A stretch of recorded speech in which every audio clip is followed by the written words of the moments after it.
Behaviour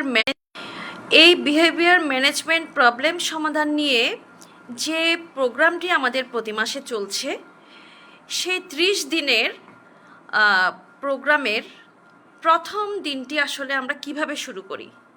এটি আসলে অনেকের আমাদের প্রোগ্রামটা নিয়ে প্রশ্ন আছে, মেসেজ করেন, অনেকে ফোন করেন।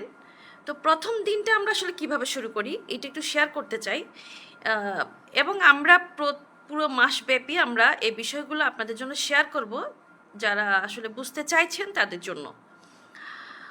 তো 30 দিনের বিহেভিয়ার ম্যানেজমেন্ট যে প্রোগ্রাম, তার প্রথম দিনটি আমরা সেট আপ করি এভাবে যে বাচ্চার জন্য ভিজুয়াল শিডিউল এবং এনভায়রনমেন্ট রিসেট করার মাধ্যমে।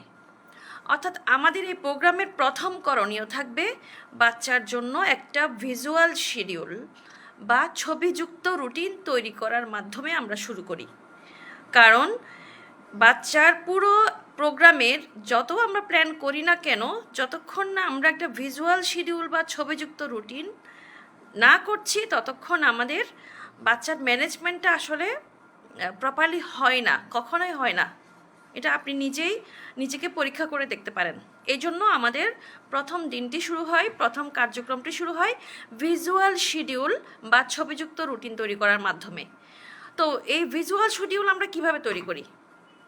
বাচ্চা, এই যে আপনার সন্তান ঘুম থেকে ওঠা থেকে শুরু করে তার ব্রাশ করা, তার ওয়াশরুমে যাওয়া, তার খাবার, তার ডেইলি অ্যাক্টিভিটি, সে স্কুলে যাওয়া, তার ডেইলি থেরাপির কাজগুলো, সে দুপুরে খাওয়া বা স্কুল থেকে ফেরা, হ্যাঁ, আবার বিকালে সে বাইরে যাওয়া, একটু পার্কে ঘুরতে যাওয়া বা বিকেলে খেলতে যাওয়া, এবং সে কেউ যদি সাইকেলিং করে সে সাইকেলিং করা, পার্কে যাওয়া, সন্ধ্যায় সে স্ন্যাক্স খাওয়া, আবার রাতের হোমওয়ার্ক করা, রাতের খাবার গ্রহণ করা এবং ঘুমানোর প্রস্তুতি নেওয়া এবং বিছানায় ঘুমাতে যাওয়া।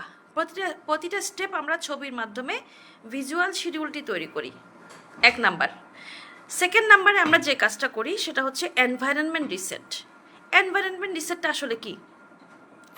আপনি চাইছেন আপনার যে বাচ্চার যে পরিবর্তন, এই পরিবর্তনের জন্য আপনার ভিজুয়াল শিডিউল বা ছবিযুক্ত রুটিনের পরবর্তী ধাপ হবে আপনার বাসার এনভায়রনমেন্টটি তার মতো করে বাচ্চা ফ্রেন্ডলি করা, অর্থাৎ আপনার বাচ্চার উপযোগী করা। যদি আপনার বাচ্চার জন্য উপযোগী না হয়ে থাকে আপনার পরিবেশটা, আপনার এনভায়রনমেন্টটা, তাহলে আমরা অবশ্যই রুটিনের পর যে কাজটি করব সেটা হচ্ছে এনভায়রনমেন্ট রিসেট, অর্থাৎ পরিবেশটাকে আমরা আবার নতুন করে তৈরি করব। আপনার বাসায় যে পরিবেশটি বর্তমানে বজায় রয়েছে সেই পরিবেশটি সম্পূর্ণরূপে চেঞ্জ করে ফেলতে হবে আপনার বাচ্চার উপযোগী করে, এবং পুরো 1 মাস ব্যাপী তার ম্যানেজমেন্টের জন্য যে কাজগুলো করবেন সেই কাজের উপযোগী করে আপনার বাসার পরিবেশটি তৈরি করতে হবে। এটাকে আমরা বলছি এনভায়রনমেন্ট রিসেট, অর্থাৎ পরিবেশটা পুনরায় পরিবেশটাকে গঠন করা। তো এটি হচ্ছে আমাদের প্রথম দিনের প্রথম কার্যক্রমটি আমি শেয়ার করলাম।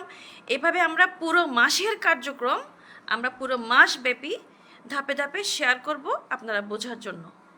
ধন্যবাদ। আসসালামু আলাইকুম।